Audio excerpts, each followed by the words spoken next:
નમસ્તે મિત્રો, રાધે રાધે, જય શ્રી કૃષ્ણ મિત્રો. આજની વાર્તા ખૂબ જ સારી અને સમજવા જેવી છે, તો તમને નમ્ર વિનંતી છે કે છેલ્લે સુધી સાંભળજો. તો ચાલો શરૂ કરીએ. રમીલાબેન બપોરનું ભોજન કર્યા પછી થોડી વાર આરામ કરવા માટે સૂઈ રહ્યા હતા. ત્યારે ડોરબેલ વાગી. તેમણે ઊભા થઈને દરવાજો ખોલ્યો અને જોયું કે પોસ્ટમેન ટપાલ લઈને સામે ઊભો હતો. રમીલાબેન ટપાલ લઈને અંદર આવ્યા અને તેમના પલંગમાં ઓશિકા નીચે રાખીને પાછા સૂવાનો પ્રયાસ કર્યો. પણ એકવાર ઊંઘમાં ખલેલ પહોંચે પછી પાછી ઊંઘ આવવી એટલી સરળ ન હતી. તેમણે 10-15 મિનિટ આંખો બંધ કરીને ઊંઘવાનો પ્રયાસ કર્યો અને પાછા ઉઠીને ફરી બેઠા થયા અને નજીકમાં પડેલી ટપાલ ઉપાડી અને તેમાં જોવા લાગ્યા. જ્યારે તેમને કવર ખોલ્યું ત્યારે તેમને પત્રના ખૂણામાં દીકરા મોહિતનું નામ જોઈને આશ્ચર્ય થયું. કારણ કે મોહિત મુંબઈ ગયા પછી આજે પહેલીવાર રમીલાબેનને તેનો પત્ર મળ્યો હતો. આટલા લાંબા સમય પછી દીકરાને તેની માતા કેવી રીતે યાદ આવી તે જાણવાની ઉત્સુકતાથી રમીલાબેને ઝડપથી મોહિતનો પત્ર ખોલ્યો. થોડા ઔપચારિક વાક્યો લખ્યા હતા. પછી મોહિત પોતાનો પત્ર લખવાના મુખ્ય હેતુ પર આવ્યો અને લખ્યું, મમ્મી, તમને એ જાણીને આનંદ થશે કે આજકાલ મારો વ્યવસાય સારો ચાલી રહ્યો છે અને મને લાગે છે કે ભવિષ્યમાં પણ આ રીતે જ ચાલતો રહેશે. તેથી હું મારા વ્યવસાયને આગળ વધારવા માટે કંઈક મોટું કરવા માંગુ છું. મમ્મી, તમને તો ખબર જ છે, કોઈ પણ મેટ્રો શહેરમાં નાની દુકાન ખોલવી કેટલી મુશ્કેલ છે. મારી આવક સારી હોવા છતાં હું મારી બધી કમાણી વ્યવસાયમાં રોકું છું. તેથી હવે મારે બીજી ફેક્ટરી ખોલવી છે અને તેના માટે મને વધારે આવકની જરૂર પડશે. તો આપણે અમદાવાદનું ઘર વેચીને પૈસાની વ્યવસ્થા કરીએ. તો હા, હું માનું છું કે તમે અત્યારે ત્યાં રહો છો, પણ તમારા પછી અમારા બંને ભાઈઓને ત્યાં જઈને સ્થાયી થવાનો કોઈ ઈરાદો નથી. મેં આ બાબતે અંકિત સાથે વાત કરી લીધી છે. તેને સ્પષ્ટ કહ્યું છે કે તેના ભારત પાછા ફરવાની કોઈ શક્યતા નથી. તે અમેરિકામાં સારી રીતે સ્થાપિત થયો છે અને તેને મારી કોઈ પણ મિલકતમાં કોઈ રસ નથી. તેથી તેને કાયદેસર રીતે તેનો હિસ્સો મારા નામે ટ્રાન્સફર કરી દીધો છે. તો આપણને અંકિત તરફથી કોઈ સમસ્યાનો સામનો નહીં કરવો પડે. હવે તમારે બધું નક્કું કરવાનું છે. ત્યાં એકલા રહીને તમે શું કરશો? જો તમે અમારી સાથે શિફ્ટ થઈ જાઓ તો સારું રહેશે. આમ પણ આજકાલ તમારી તબિયત સારી નથી રહેતી. આવી સ્થિતિમાં તમારે ત્યાં એકલું રહેવું યોગ્ય નથી. છેલ્લી વાર જ્યારે હું પિતાના અવસાન સમયે ત્યાં આવ્યો હતો ત્યારે મેં પડોશી મહેતા અંકલ સાથે આ બાબતે વાત કરી હતી. તેમને આપણું ઘર ખરીદવામાં ખૂબ રસ હોય તેવું લાગતું હતું. તેઓ તેના માટે સારી કિંમત ચૂકવવા પણ તૈયાર છે. પણ આ ઘર તમારા નામે છે, તેથી બધા દસ્તાવેજો પર તમારી સહી હોવી જરૂરી છે. મેં મુંબઈમાં જ બધા દસ્તાવેજો તૈયાર કરી લીધા છે, જે હું તમને આ પત્ર સાથે મોકલી રહ્યો છું. તમે જ્યાં જ્યાં ચીન થયેલા હોય ત્યાં સહી કરી દેજો અને બધા કાગળો મને પાછા મોકલી દેજો. મને ખાતરી છે કે તમે આ બાબતમાં વિલંબ નહીં કરો અને કાગળો ઉપર હસ્તાક્ષર કરીને પાછા મોકલી દેજો. અહીંયા બધું બરાબર છે. તમારો મોહિતનો પત્ર વાંચીને રમીલાબેન આશ્ચર્યચકિત થઈ ગયા. ક્યારેક તેઓ પત્ર જોઈ રહ્યા હતા તો ક્યારેક દસ્તાવેજો જોઈ રહ્યા હતા. મોહિતે તેમની સાથે સલાહ લીધા વિના બધું જાતે જ નક્કી કરી લીધું. સારું થયું કે ઘર તેમના નામે હતું, નહીતર તે કદાચ ઘરનો સોદો જાતે જ કરી લેતો અને ફક્ત તેમને જાણ કરી દેતો. મોહિતને હમણાં તેની માતાની એકલતા અને તેના શ્વાસની ચિંતા થવા લાગી હતી. નહીતર પાછલા વર્ષોમાં રમીલાબેને તેને ઘણીવાર વિનંતી કરી હતી કે તેને પોતાની સાથે લઈ જાય, પણ દર વખતે તે કોઈને કોઈ બહાનું બનાવીને વાતને ટાળી દેતો. મોહિતનો પત્ર ખોલતા પહેલા રમીલાબેનના હૃદયમાં જે સુખદ લાગણી હતી તે હવે ગાયબ થઈ ગઈ હતી. તેમના મનમાં એક વિચિત્ર મૂંઝવણ હતી. તેઓ વિચારવા લાગ્યા કે આજની પેઢી કેટલી વ્યક્તિવાદી અને સ્વાર્થી બની ગઈ છે. નિધિ પણ તેની બહેન છે, પણ મોહિતે કદાચ જાણી જોઈને મિલકતમાં તેના હિસ્સાની અવગણના કરી હશે. મોહિતનો પત્ર વાંચ્યા પછી જ્યારે તેમણે બીજો પત્ર ઉપાડ્યો ત્યારે રમીલાબેને તેમની દીકરી નિધિના હસ્તાક્ષરને ઓળખવામાં કર્યો નહીં, કેમ કે નિધિ સાથે તેમનો પત્ર વ્યવહાર હંમેશા ચાલુ રહેતો હતો. નિધિએ શું લખ્યું હશે તે જાણવાની ઉત્સુકતા સાથે તેનો પત્ર ખોલ્યો. નિધિએ લખ્યું હતું, માં, આ વખતે હું તમને મારો પત્ર આપવામાં થોડી મોડી પડી ગઈ, તેથી મને માફ કરજો. માં, તમને તો ખબર જ છે ને, નવી હોસ્પિટલ બનાવતી વખતે સમય ક્યાં પસાર થઈ ગયો તે ખબર જ નથી પડતી. તમને જાણીને ખુશી થશે કે સુમિત અને મેં સાથે મળીને એક યોજના બનાવી છે કે અમારી હોસ્પિટલની બાજુમાં આવેલા બ્લોકમાં એક નવું શિશુગૃહ ખોલીને જ્યાં લાચાર અને અનાથ બાળકોનો ઉછેર થઈ શકે.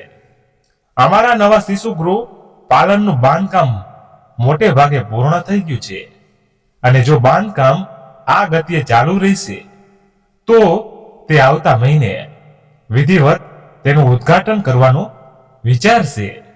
મેં તમને આ પ્રસંગે હાજર રહેવા માટે આ ખાસ પત્રો લખ્યો છે, જેથી તમે અત્યારથી જ તમારા આવવાની તૈયારી શરૂ કરી શકો. અમારા ખોડિયા ઘરનું ઉદ્ઘાટન તમારા હાથે થશે, અને તમારી ના આવી શકવાનું કોઈ બહાનું અમે નહીં ચલાવીએ. નિધિએ આગળ લખ્યું, માં, છેલ્લા 25 વર્ષમાં તમે મને આપેલા પ્રેમ, સ્નેહ અને સમર્થન સાથે આભાર વ્યક્ત કરવાનું મેં ઘણીવાર વિચાર્યું, પરંતુ દર વખતે સંકોચની દિવાલ રસ્તામાં આવી જાય છે. આજે બહુ દિવસો વિચાર્યા પછી, ઘણા દિવસો પછી મેં મારી વાત કહેવાનો નિર્ણય કર્યો છે. માં, તમે મને એક લાચાર અને છીન્ય માં વિનાના બાળકને દત્તક લઈને મારા પર જે ઉપકાર કર્યો છે તે હું ક્યારેય ભૂલી નહીં શકું. તમે મને માત્ર સહારો જ નથી આપ્યો, પણ મારો શ્રેષ્ઠ ઉછેર પણ કર્યો છે. મને ભણાવી ગણાવીને ડોક્ટર બનાવી. શું હું ક્યારેય આ બધું ભૂલી શકીશ? તમારા 2 બાળકો હોવા છતાં તમે મને એક ક્ષણ માટે અહેસાસ થવા દીધો નથી કે હું તમારી પોતાની દીકરી નહીં, પણ દત્તક દીકરી છું. મેં મારા બાળપણની દરેક યાદને બહુ સંભાળીને રાખી છે. માં, બાળપણમાં મને હંમેશા લાગતું હતું કે તમે જ મારી માં છો, પણ જ્યારે મને સમજાયું અને વાસ્તવિકતા ખબર પડી ત્યારે તમારા માટે મારો આદર બમણો થઈ ગયો. તે દિવસથી તમે મારા માટે ભગવાન બની ગયા. તમે મારા જેવી લાચાર છોકરીને દત્તક લઈને સમાજમાં ઉદારતાનું ઉદાહરણ સ્થાપિત કર્યું છે. ઘણા વર્ષોથી મારી ઈચ્છા હતી કે હું પણ તમારી જેમ મારા જીવનમાં અનાથ બાળકોનો સહારો બનું, અને મારી આ ઈચ્છા પૂર્ણ થવા જઈ રહી છે. તો માં, હું ઈચ્છું છું કે તમારા હાથે તેનું ઉદ્ઘાટન થાય. કૃપા કરીને મને નિરાશ ન કરતા. નિધિનો પત્ર વાંચીને રમીલાબેનની આંખો આંસુઓથી ભરાઈ ગઈ કે ચૂપ અને શાંત છોકરી આજે કેટલી સ્પષ્ટ વક્તા બની ગઈ છે. અને બીજી બાજુ તેમના દીકરા મોહિતનો પત્ર હતો, જેમાં તેણે ફક્ત પોતાના અધિકારો અને હક વિશે લખ્યું હતું. તેમણે તેમના 2 દીકરાઓના શ્રેષ્ઠ ઉછેર માટે બધું જ કર્યું. તેમને શ્રેષ્ઠ શાળાઓ અને હોસ્ટેલમાં મોકલ્યા. તેમને જીવનની દરેક સુવિધાઓ પૂરી પાડી. પરંતુ તેમ છતાં તેમના બાળકો આ દરેક માતા પિતાનું તેમના બાળકો પ્રત્યેનું કર્તવ્ય છે એવું સમજીને તેમના દીકરાઓએ ક્યારેય તેમની લાગણીઓને કોઈ મહત્વ આપ્યું નહીં. બીજી બાજુ નિધિનો પત્ર હતો, જેમાં દરેક શબ્દ તેમના પ્રત્યે શ્રદ્ધા અને આદર વ્યક્ત કરતો હતો. નિધિએ તેમને એટલો બધો આદર આપ્યો હતો કે તેનો પત્ર વાંચ્યા પછી એકવાર તો રમીલાબેન મોહિતના પત્રમાંથી મળેલું દુઃખ અને વેદના ભૂલી ગયા અને તેઓ ભૂતકાળની યાદોમાં ભટકવા લાગ્યા. છેલ્લા કેટલાક વર્ષોમાં તેમના જીવનમાં ઘણું બધું બન્યું છે. નિધિ તેમના જીવનમાં અણધારી રીતે આવી હતી. તે દિવસોમાં રમીલાબેન એક સરકારી હોસ્પિટલમાં ગાયનેકોલોજિસ્ટ તરીકે કામ કરતા હતા. તે દિવસોમાં તેમની બહેનપણી ગીતા તેમના સંપર્કમાં આવી. બાળપણમાં ગીતા અને રમીલાબેન એક જ વિસ્તારમાં રહેતા હોવાના કારણે એકબીજાની ખૂબ નજીક હતા.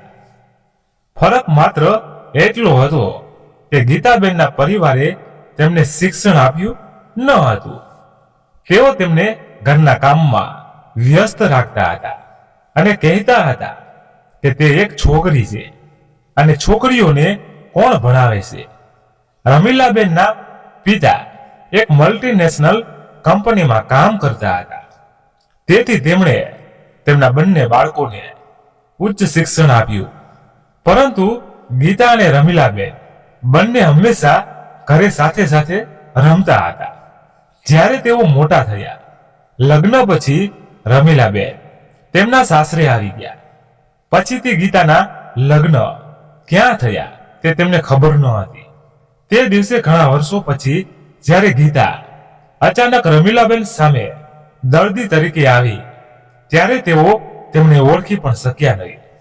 તે સુંદર નાજુક છોકરી છેલ્લા 10 વર્ષમાં આટલી બધી નબળી પડી ગઈ હતી. ગીતાને પણ કદાચ આની અપેક્ષા ન હતી. જે ડોક્ટર તેમની તપાસ કરી રહી છે તે તેમની બહેનપણી રમીલા છે. થોડી વાર માટે બંને એકબીજાને ઓળખવાનો પ્રયાસ કરતા રહ્યા. પછી જ્યારે બંને એકબીજાનું નામ લીધું ત્યારે તેમના ચહેરા ચમકી ગયા. બંને એકબીજાને લાંબા સમય સુધી ગળે લગાવતા રહ્યા. તે સમયે ગીતા 5મા મહિનામાં હતી. તે ખૂબ જ નબળી દેખાઈ રહી હતી. ગીતા પાસેથી એમણે જાણવા મળ્યું કે છેલ્લા 5 વર્ષમાં 2 છોકરાઓને જન્મ આપવા ઉપરાંત લપસી પડવા અને પડી જવાના કારણે તેનું બાળક ના રહ્યું. આ દરમિયાન તે ફરીથી ગર્ભવતી થઈ. ગીતાના ચહેરા પરની ગભરાટ જોઈને રમીલાબેને તેને તકલીફનું કારણ પૂછ્યું. ત્યારે તેમણે કહ્યું 2 દીકરીઓને જન્મ આપવામાં કારણે તેના પતિ અને સાસુ તેને હેરાન કરી રહ્યા હતા. આ વખતે તેઓએ તેને સ્પષ્ટપણે કહ્યું છે કે જો તે ફરીથી દીકરીને જન્મ આપશે તો તેઓ તેને ઘરમાંથી કાઢી મૂકશે. ગીતાની દર્દનાક કહાની સાંભળીને રમીલાબેન પણ ખૂબ જ દુઃખી રહી ગયા. ગીતા વારવાર તેમને વિનંતી કરતી હતી કે તેની તપાસ કરે, જેથી તે જાણી શકે કે તેનો દીકરો છે કે દીકરી. જો તેને દીકરી છે તો તેના સાસુ અને પતિ તેને ક્યારેય માફ નહીં કરે. ગીતાની વાત સાંભળીને રમીલાબેન ગંભીર થઈ ગયા, પણ તેની તપાસ કર્યા પહેલા તે કંઈ બોલી શક્યા નહીં. તપાસ કર્યા પછી જાણવા મળ્યું કે ખબરમાં એક છોકરી હતી અને ગીતા વારવાર કહી રહી હતી કે તેને બાળક નથી જોઈતું. પછી રમીલાબેને સમજાવવાનો પ્રયાસ કર્યો કે તેને આવું કરવું જોઈએ નહીં. જ્યારે દીકરીનો જન્મ થશે ત્યારે તેના સાસુ અને પતિ તેના પણ દબાણ કરશે, તો એ વખતે જોઈ લઈશું. પરંતુ હવે કંઈ કરવું તેના માટે ઘાતક બની શકે છે. રમીલાબેનની વાત સાંભળીને તેણીને થોડી રાહત થઈ અને તેમની પાસેથી દવા લઈને તેને ઘરે ગઈ. ત્યારબાદ ગીતા સમાંતરે તેમની પાસે ચેકઅપ માટે આવતી રહી.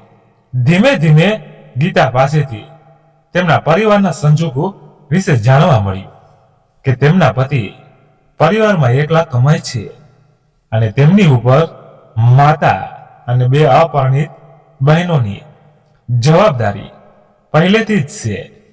જ્યારે તેને 2 છોકરીઓ થઈ ગઈ ત્યારે તેના સાસુ અને પતિ ખૂબ જ નારાજ હતા અને તેઓ ગીતા પર પોતાનો ગુસ્સો ઠાલવતા રહ્યા.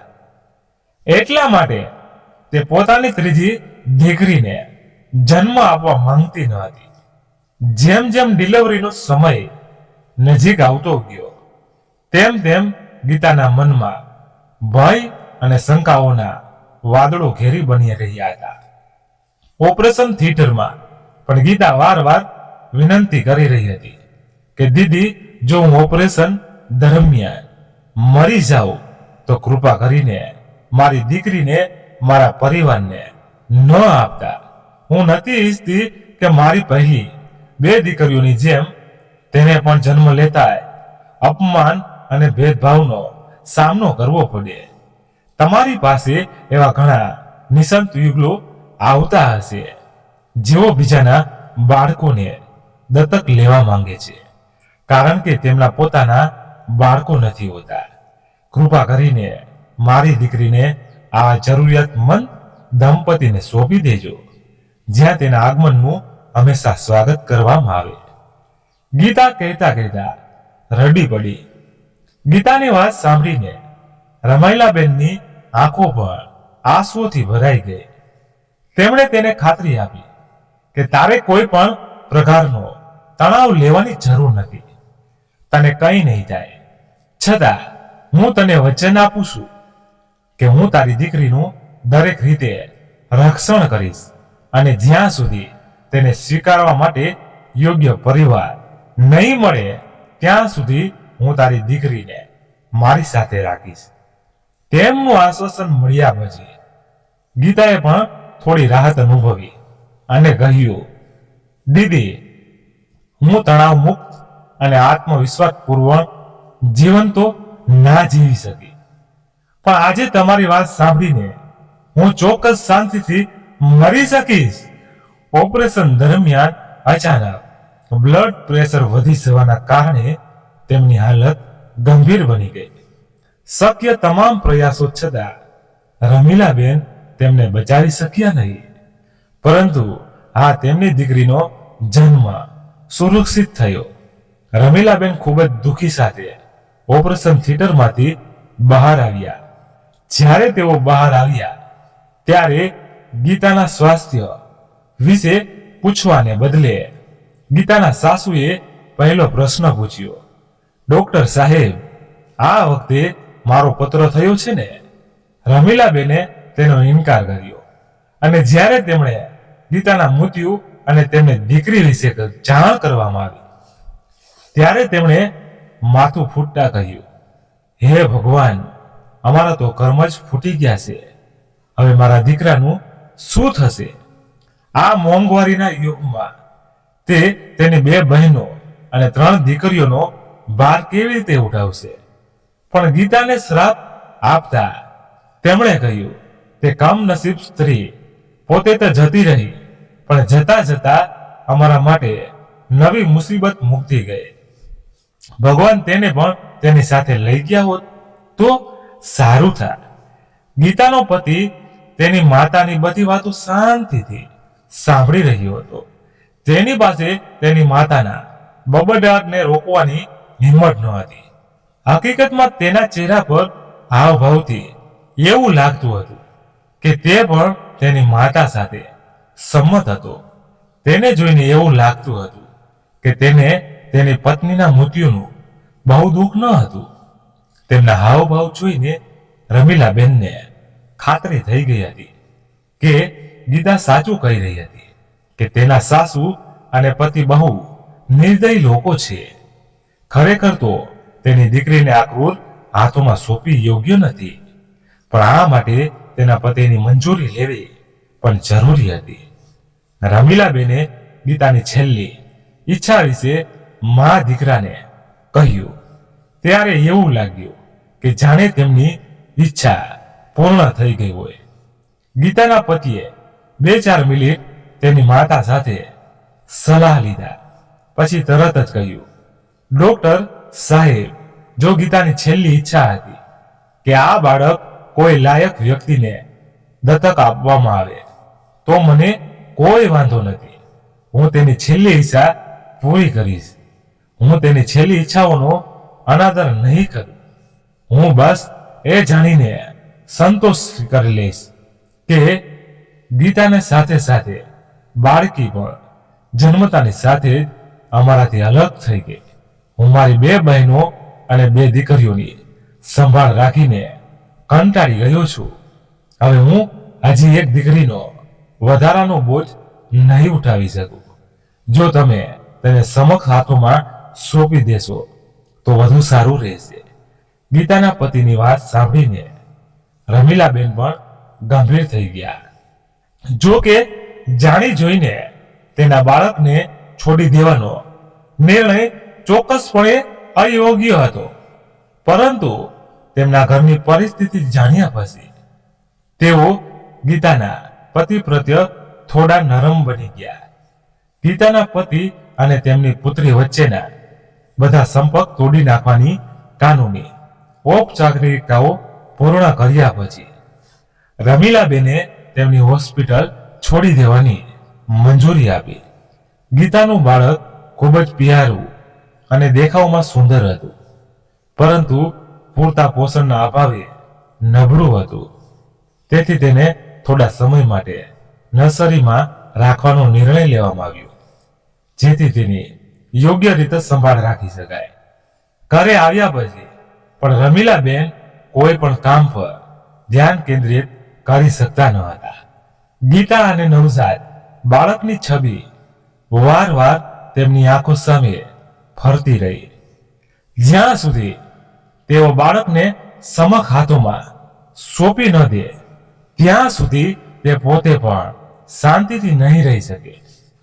રમીલાબેને વિચારોમાં ખોવાયેલા જોઈને તેમના પતિએ તેમને 1-2 વાર અટકાવ્યા, પણ રમીલાબેને હોસ્પિટલમાં કોઈ સમસ્યાનું હોવાનું કહીને વિસર્ગ ટાળી દીધો. બીજા દિવસે જ્યારે તેઓ હોસ્પિટલ ગયા ત્યારે તેમનું પહેલું પગલું નાની બાળકીને જોવા માટે નર્સરી તરફ વળી ગયું. રમીલાબેનને બાળક પાસે જોઈને નર્સરીની ઘણી નસો બાળકના પારણાની આસપાસ એકઠી થઈ ગઈ અને બધાએ એક અવાજે કહ્યું, મેડમ, તે કેટલી પ્યારી અને સુંદર બાળકી છે. કોઈ પણ તેને દત્તક લઈ લેશે. સમય બાળક રડવા લાગ્યું. બાળકીને રડતા જોઈને અચાનક રમીલાબેનનું હૃદય છલકાઈ ગયું. તેમણે તરત જ તેને પોતાના ખોળામાં લીધી અને પોતાની છાતી સાથે વળગાડી દીધી. કદાચ તે નાના બાળકને પણ તેમના હૃદયને સ્પર્શ કરીને માતાનો સ્પર્શ અનુભવાયો હશે. તેથી તે તેમના ખોળામાં જ જતાની સાથે શાંત થઈ ગઈ. બસ તે જ ક્ષણે રમીલાબેને મનમાં નિર્ણય લીધો કે તે બાળકને કોઈ અજાણ્યા વ્યક્તિને સોંપવાને બદલે તે પોતે દત્તક લેશે. હવે તેઓ 2 દીકરાઓ સાથે એક દીકરીની માતા બની ગયા હતા. આ લાગણીથી તેમને આંતરિક શાંતિ મળી ગઈ હતી. તેમના મોટા દીકરાના જન્મ પછી તેમણે ભગવાનને ખૂબ પ્રાર્થના કરી હતી કે આગલી વખતે તેમને દીકરી આપે. તે સમયે તેમની ઈચ્છા પૂર્ણ થઈ ન હતી, પરંતુ આજે ભગવાને તેમની ઈચ્છા અજાણતા પૂર્ણ કરી છે. આ રીતે નિધિ રમીલાબેનના જીવનમાં આવી. શરૂઆતમાં રમીલાબેનના પતિ પણ નિધિને દત્તક લેવાના નિર્ણયથી સંમત ન હતા. તેમણે રમીલાબેનને સમજાવવાનો પણ પ્રયાસ કર્યો કે હવે મોહિત અને અંકિત પણ મોટા થઈ ગયા છે. મને નથી લાગતું કે બાળકો તારા નિર્ણયને સરળતાથી સ્વીકારશે. આટલા વર્ષો પછી તેઓ આપણો પ્રેમ અને સ્નેહ કોઈ પણ ત્રીજા બાળક જોડે વહેંચી શકશે વર્ષે. મને પણ એ યોગ્ય નથી લાગતું કે તું આ ઉંમરે અને આટલી બધી વ્યવસ્થા સાથે નવજાત બાળકને યોગ્ય રીતે ઉછેરી શકીશ. આમ પણ હોસ્પિટલ અને ઘરની જવાબદારીઓના કારણે તને સમય મળતો નથી. આવી સ્થિતિમાં આ બાળકને દત્તક લેવાનો નિર્ણય મને યોગ્ય નથી લાગતો. તો રમીલાબેને પોતાના પતિને નિધિની બધી પરિસ્થિતિ જણાવી. તેમણે પણ હાર માની લેવી પડી, પણ મનમાં હજુ એક બેચેની હતી કે તેમણે કોઈ રીતે પોતાના પતિને મનાવી લીધા. પણ આ બાબતે મોહિત અને અંકિતની શું પ્રતિક્રિયા હશે? તે સમયે એ બંને બાળકો તેમનાથી દૂર હોસ્ટેલમાં અભ્યાસ કરતા હતા. તેથી નિધિના આગમનથી તેમને જીવનમાં એક નવો હેતુ મળ્યો. શરૂઆતમાં તેમને તેનો ઉછેર કરવામાં કેટલીક મુશ્કેલીઓનો સામનો કરવો પડ્યો. મોહિત અને અંકિતને ઉછેર્યા પછી નાના બાળકોને ઉછેરવાની આદત છૂટી ગઈ હતી. ફરીથી સૂસુ પોટી અને રાત્રે જાગવાનો કાર્યક્રમ એકવાર ફરી શરૂ થઈ ગયો. પણ થોડા દિવસોમાં તેઓ તેમની નવી જવાબદારીઓથી ટેવાઈ ગયા. ઉનાળાના વેકેશનમાં જ્યારે મોહિત અને અંકિત ઘરે આવ્યા ત્યારે નિધિને જોઈને શરૂઆતમાં તેઓ પણ ખૂબ ખુશ થયા. તેઓ તેની સાથે રમતા, ક્યારેક તેને દૂધ પીવડાવવાનો પ્રયાસ કરતા, તો ક્યારેક બીજું કંઈક. પણ થોડા દિવસો પછી જ્યારે તેમને લાગવા લાગ્યું કે તેમની માતા પોતાનો બધોય સમય નિધિની સંભાળ રાખવામાં વિતાવે છે, ત્યારે તેમને નિધિની હાજરીથી ચીડ આવવા લાગી. એકવાર તો તેમને ગુસ્સે થઈને કહી પણ દીધું, મમ્મી, તું હંમેશા તારી હોસ્પિટલમાં કે ઘરને નિધિની સંભાળ રાખવામાં વ્યસ્ત રહે છે. અમે ઘણા દિવસો પછી હોસ્ટેલથી પાછા આવ્યા છીએ, છતાં તારી પાસે અમારા માટે સમય નથી. તું તેને ત્યાં જ છોડી દે જ્યાંથી તું તેને લઈ આવી છે. રમીલાબેને બાળકોની ચીડ અને ગુસ્સો દૂર કરવાનો શ્રેષ્ઠ પ્રયાસ કર્યો, પરંતુ તેમણે બાળકોને એક વાત સ્પષ્ટ કહી દીધી હતી કે નિધિ તેમની દીકરી છે અને હવે આપણું ઘર તેનું ઘર છે, તેથી તેને પાછી મોકલવાનો કોઈ પ્રશ્ન જ નથી. ત્યારથી બંને ભાઈઓના મનમાં નિધિ પ્રત્યે એક વિચિત્ર હતાશા ઘર કરી ગઈ હતી. જેમ જેમ તેઓ મોટા થતા ગયા તેમ તેમ નિધિ પ્રત્યેની તેમની ઉપેક્ષા અને નફરત વધતી ગઈ. તે દરમિયાન નિધિ પણ મોટી થઈ રહી હતી. તેઓએ નિધિને સારી શાળામાં મોકલી. નિધિ બાળપણથી જ અભ્યાસમાં ખૂબ સારી હતી, હંમેશા પોતાના વર્ગમાં ટોપર રહેતી. રમીલાબેન ઈચ્છતા હતા કે તેમના બે દીકરાઓમાંથી એક દીકરો તેમનો વ્યવસાય અપનાવે, પરંતુ મોહિતે એન્જિનિયરિંગમાં પ્રવેશ લીધો અને અંકિતે MBA કરવાનું નક્કી કર્યું. બંને બાળકો શરૂઆતથી હોસ્ટેલમાં રહેવાને કારણે પરિવારથી કપાઈ ગયા. ક્યારેક તેમને બાળકોને હોસ્ટેલમાં છોડી દેવાના નિર્ણયનો અફસોસ થતો, પણ હવે શું કરી શકાય? રમીલાબેનના પતિ પણ પોતાના વ્યવસાયમાં વ્યસ્ત રહેતા, જેથી બાળકોના શિક્ષણમાં કોઈ કમી ન રહે. પરંતુ જેમ જેમ તે મોટા થતા ગયા તેમ તેમ બાળકો તેના માતા પિતાથી દૂર થઈ ગયા. MBA કર્યા પછી અંકિતને એક મલ્ટીનેશનલ કંપનીમાં ખૂબ સારી નોકરી મળી ગઈ. તેથી થોડા સમય પછી તે અમેરિકા ગયો અને વિદેશ ગયા પછી ત્યાં સ્થાયી થઈ ગયો અને તેની પસંદગી છોકરી સાથે લગ્ન કરી લીધા. લગ્ન કર્યા પછી તેણે ફક્ત તેમના લગ્નના ફોટા મોકલીને તેમને તેના નિર્ણયની જાણ કરી હતી. એન્જિનિયરિંગ પૂર્ણ કર્યા પછી મોહિતે થોડા સમય મુંબઈમાં એક મોટી કંપનીમાં તાલીમ પણ લીધી અને પછી પોતાની ફેક્ટરી સ્થાપી. તેણે પણ પોતાની પસંદગીની છોકરી સાથે લગ્ન કરીને ત્યાં સ્થાયી થવાનું નક્કી કર્યું. નિધિએ મિડિલ સ્કૂલમાં પ્રવેશ મેળવીને રમીલાબેનની ઈચ્છા પૂરી કરવાનું નક્કી કર્યું. MBBS કર્યા પછી તે ગાયનેકોલોજીસ્ટમાં MS કર્યું હતું. અચાનક એક દિવસ રમીલાબેનના પતિ મોહનભાઈને હૃદય રોગનો હુમલો આવ્યો. તેમની હાલત અચાનક નાજુક બની ગઈ. તેમને તાત્કાલિક હોસ્પિટલમાં દાખલ કરવામાં આવ્યા. જ્યારે બંને દીકરાઓને જાણ કરવામાં આવી ત્યારે નાના દીકરા અંકિતે કોઈ મહત્વપૂર્ણ કામમાં વ્યસ્ત હોવાથી આવવાની અસમર્થતા વ્યક્ત કરી. હા, મોટો દીકરો મોહિત હાજર હતો, પણ 1-2 કલાક રોકાયા પછી તે પણ કોઈ તાત્કાલિક કામના કારણે મુંબઈ પાછો ગયો. તે દિવસોમાં નિધિએ ડોક્ટરને બોલાવવા, દવાઓની વ્યવસ્થા કરવા અને તેમને પ્રોત્સાહન આપવા તમામ પ્રયત્નો કર્યા હતા. નિધિની સેવાએ રમીલાબેનના પતિ મોહનભાઈનું પણ દિલ જીતી લીધું હતું. તેમના અંતિમ ક્ષણોમાં રમીલાબેનનો હાથ પકડીને તેમણે કહ્યું કે રમીલા, નિધિએ મારી જ સેવા કરી છે. તે મારા માટે પુત્રો પણ કરી શક્યા નથી. અંકિત માટે તેનું નામ તેના મરતા પિતા કરતા પણ મહત્વપૂર્ણ છે.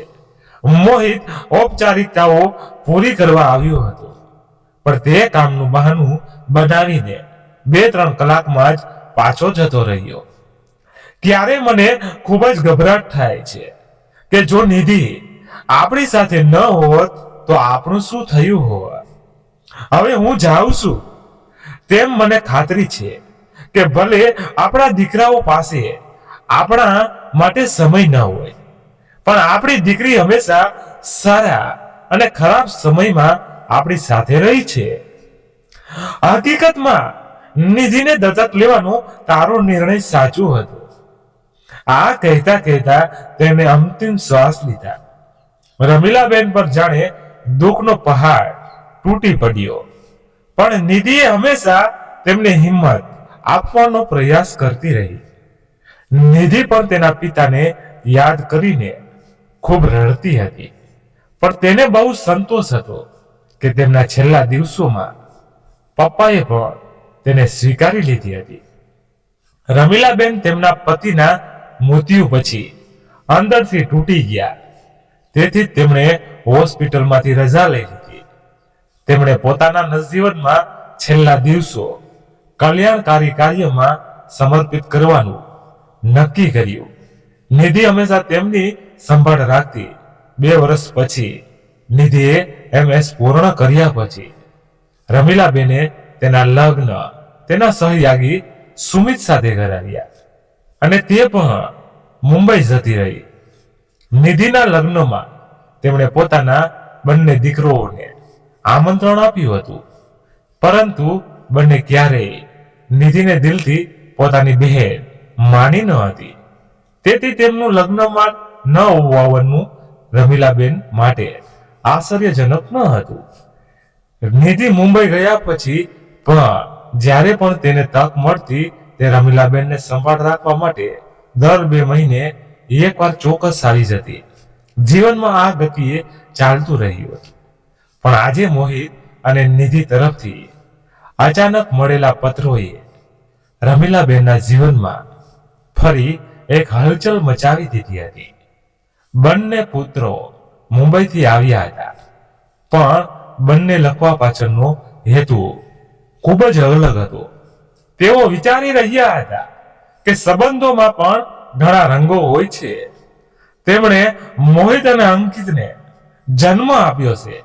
ભલે તેમનો તેમની સાથે લોહીનો સંબંધ હતો, છતાં બંને બાળકોએ ક્યારેય આ સંબંધને વધારે મહત્વ આપ્યું નહીં.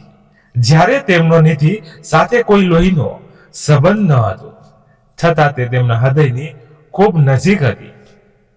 નિધિના વર્તનમાં તેમના પ્રત્યે શ્રદ્ધા અને આદર હતો.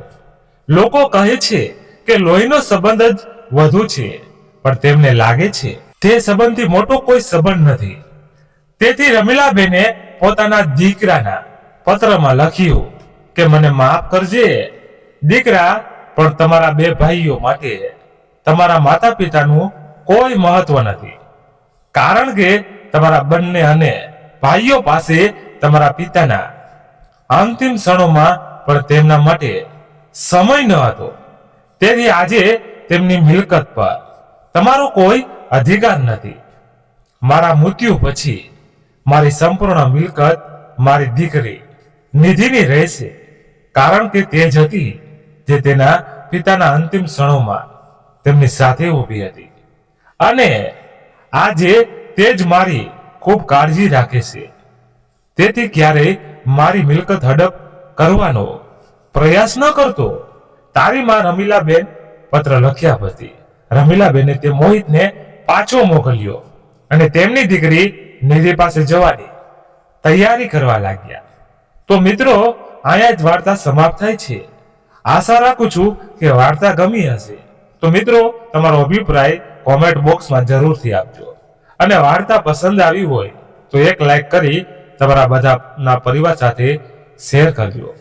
અને ચેનલ પર નવા છુઓ તો ચેનલને ખાસ સબસ્ક્રાઇબ કરી લેજો, એટલે તમને નવી વાર્તાઓ સાંભળવા મળતી રહે. ધન્યવાદ. ફરી મળીએ નવી વાર્તા સાથે. ત્યાં સુધી બધા મિત્રો તમારા પરિવાર સાથે ખુશાલ રહો. જય હિન્દ, જય ભારત.